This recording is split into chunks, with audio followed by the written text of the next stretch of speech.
Assalamualaikum warahmatullahi wabarakatuh. Di sini saya Raf Pandu Indrasta dari Reguler B dengan nomor NPM 2116051101. Di sini saya akan menjelaskan tentang dampak pada perilaku konsumen terhadap e-commerce.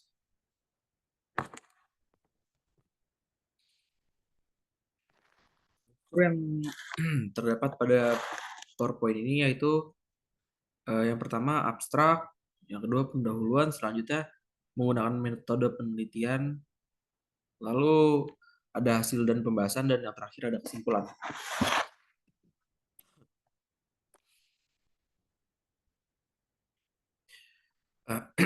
Dari abstrak yang pertama. Abstrak penelitian ini bertujuan untuk mengetahui tentang belanja pada e-commerce di Indonesia, menjelaskan perkembangan belanja pada internet dan dampaknya terhadap perilaku konsumen. Selanjutnya, perkembangan belanja pada e-commerce di masa depan akan diukur dan dibandingkan pada daerah-daerah tertentu di Indonesia. Jurnal ini mencakup tren saat ini yang sedang marak. Apabila dilihat dengan mata peneliti, kepercayaan konsumen cukup besar terhadap e-commerce. Mereka percaya masalah privasi dan keamanan serta kenyamanan merupakan faktor utama dalam menggunakan internet untuk berbelanja. Selain itu, banyak fitur yang ditawarkan pada e-commerce yang sudah cukup besar. Contohnya Shopee, Lazada, TikTok, dan aplikasi semacamnya. Faktor tersebut menjadi pendukung keputusan konsumen dalam membeli barang di e-commerce. Lalu yang kedua, ada pendahuluan. Perkembangan internet sangat pesat pada 10 tahun terakhir. Perkembangan internet juga dibantu dengan berkembangnya ekonomi digital di seluruh penjuru dunia. Pesatnya perkembangan internet mengakibatkan peningkatan penggunaan website. Perusahaan berbondong-bondong mempromosikan dan meningkatkan citra produk dan layanan pada situs website. Oleh karena itu, banyak konsumen yang mengubah perilaku mereka yang berasal dari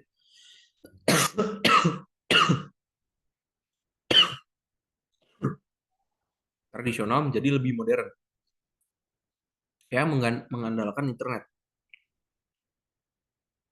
Di sisi lain, kebanyakan perusahaan sudah menyadari bahwa perubahan perilaku konsumen tidak dapat dihindari. Maka dari itu, seiring berjalannya waktu, perusahaan merubah strategi pemasaran mereka. Seperti hasil data yang saya peroleh dari internet, belanja di internet, khususnya bisnis to consume atau B2C, telah meningkat pesat dan belanja online menjadi lebih populer dibanding dengan berbelanja pada pasar tradisional. Ada beberapa alasan perkembangan belanja pada e-commerce meningkat begitu pesat, terutama karena manfaat yang diberikan oleh internet. Kemudahan yang ditawarkan oleh internet kepada konsumen. Konsumen tidak perlu keluar rumah apabila ingin membeli suatu barang. Mereka bisa mendapatkan informasi yang mereka inginkan hanya lewat gadget saja. Selain itu, fitur yang ditawarkan dari e-commerce ini banyak, seperti memfilter harga serta rating dari sebuah produk. Namun, perubahan perilaku konsumen juga memiliki dampak yang negatif apabila masyarakat tidak dapat mengontrol keinginan mereka. Ditambah lagi dengan kemudahan berbayar yang dapat meningkatkan perilaku konsumtif pada masyarakat. Lalu yang selanjutnya yaitu adalah metode penelitian. Penelitian ini menggunakan metode tinjauan literatur menggunakan analisis bibliometrik untuk mengetahui perkembangan dampak dari perilaku konsumen pada e-commerce. Data diperoleh dari Scopus yang dirangkai menggunakan software POP atau Publish or Perish. Peneliti menggunakan aplikasi POP karena pada aplikasi tersebut memudahkan kami sebagai peneliti untuk melakukan filter yang terdapat pada jurnal. Nah, selain itu, aplikasi ini juga memudahkan kami dibanding dengan mengolah data manual menggunakan Google Scholar. Periode pengumpulan data dilakukan pada rentang 10 tahun terakhir. Setelah data didapatkan, dilakukan cleansing dan sortir data. Artikel yang memenuhi kriteria akan dianalisis menggunakan analisis bibliometrik menggunakan aplikasi FastViewer. FastViewer ini merupakan program komputer yang dikembangkan untuk memvisualisasikan dan melihat peta bibliometrik. Lalu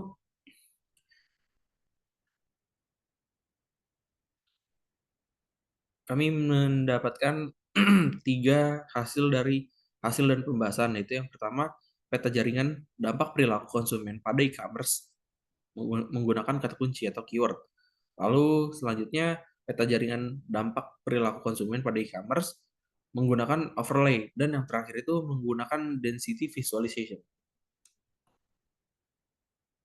Yang pertama yaitu menggunakan keyword. Berdasarkan hasil olah data pada peta jaringan menggunakan perangkat lunak FastViewer menggunakan kata kunci, sumber data didapatkan pada hasil seperti yang di samping ini. Peneliti menetapkan kemunculan kata kunci yang muncul terdapat 31 kata kunci yang terbagi ke dalam 4 klaster sesuai warna yang ditunjukkan pada gambar 1. Maaf, ini yang overlay.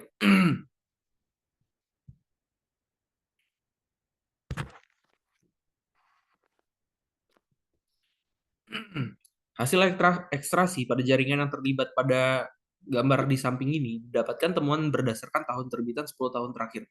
Terlihat pada gambar di samping bahwa frekuensi kata kunci yang sering muncul dan memiliki korelasi dengan penelitian yang terjadi pada penelitian tahun 2017 hingga tahun ke 2020 awal. Pada tahun 2017, terdiri dari pembahasan kata kunci, perception, retailer, paper, internet, information, website, use, dan empirical study. Lalu pada tahun 2018, terdiri dari pembahasan dengan kata kunci, online consumer behavior, risk, trust, service, customer behavior, consumer behavior, Indonesia, dan relationship. Selanjutnya pada tahun 2019 terdiri dari pembahasan kata kunci, social medium, review, konteks, data, case, e-commerce platform, digital marketing, dan India.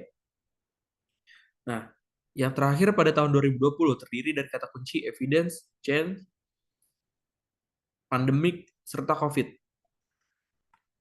Berdasarkan data yang telah kami analisis, disimpulkan bahwa perilaku konsumen yang membeli produk pada e-commerce meningkat sejak pandemi COVID pada tahun 2019 akhir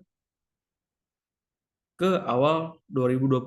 Peningkatan tajam berada pada awal 2020 karena masyarakat mayoritas tidak dapat keluar rumah serta kebijakan lockdown yang diterapkan pada beberapa negara termasuk Indonesia dan India.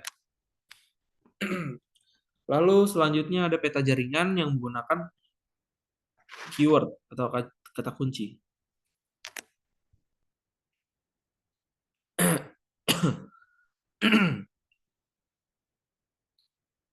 Peneliti menetapkan kemunculan kata kunci yang muncul. Terdapat 31 kata kunci yang terbagi ke dalam 4 klaster sesuai warna yang ditunjukkan pada gambar di samping kiri ini. Klaster pertama ditunjukkan dengan warna biru yang terdiri dari 8 kata kunci, yaitu social medium, content, online consumer behavior, perception, content, online consumer behavior,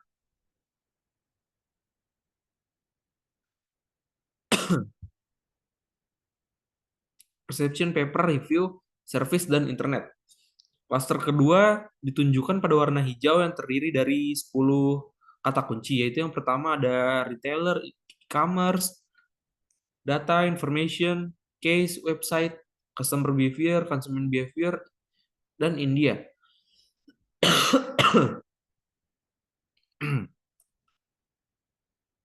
Lalu selanjutnya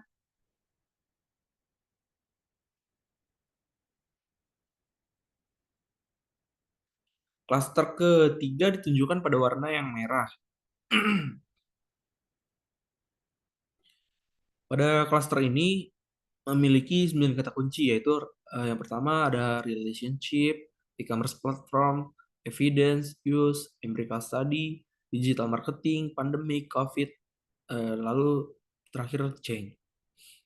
Dan klaster yang terakhir yaitu tunjukkan dengan warna yang kuning yang hanya memiliki 4 kata kunci saja, yaitu risk, trust, Indonesia, dan purchase intention.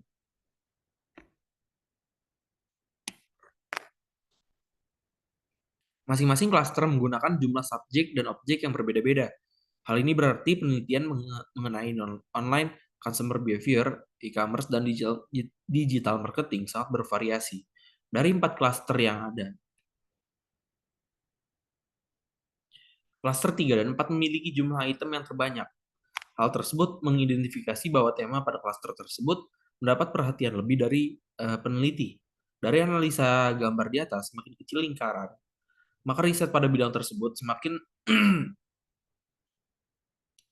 memiliki semakin memiliki potensi yang lebih untuk dilakukannya riset yang baru. Lalu selanjutnya yaitu density visualization. Peta visualisasi density digunakan untuk mengetahui lebih dalam dari publikasi yang sudah ada. Berdasarkan visualisasi pada gambar yang terdapat pada kanan PowerPoint ini, menjelaskan bahwa warna yang lebih terang menandakan topik yang sering dilakukan penelitian, sedangkan yang berwarna pudar menandakan bahwa topik tersebut jarang diteliti. Maka dari itu, peluang yang besar untuk diriset lebih dalam. Berdasarkan pada peta density visualization, menunjukkan warna kuning yang lebih terang daripada area sekitarnya menggambarkan penelitian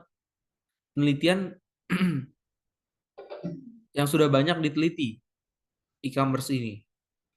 Sebaliknya, untuk topik yang berwarna pudar yang di area sekitarnya menunjukkan masih terbukanya untuk melakukan riset di masa yang akan datang. Lalu yang terakhir ada kesimpulan dari PowerPoint yang telah saya buat ini. Hasil analisis dan olah data yang telah dilakukan disimpulkan bahwa pertama ditarik kesimpulan bahwa 10 tahun terakhir penjualan pada e-commerce telah terus mengalami peningkatan dengan jumlah peningkatan pesat pada tahun 2019 akhir ke 2020 awal hingga saat ini. Sekian presentasi yang telah saya lakukan. Wabillahi taufiq wal hidayah. Wassalamualaikum warahmatullahi wabarakatuh.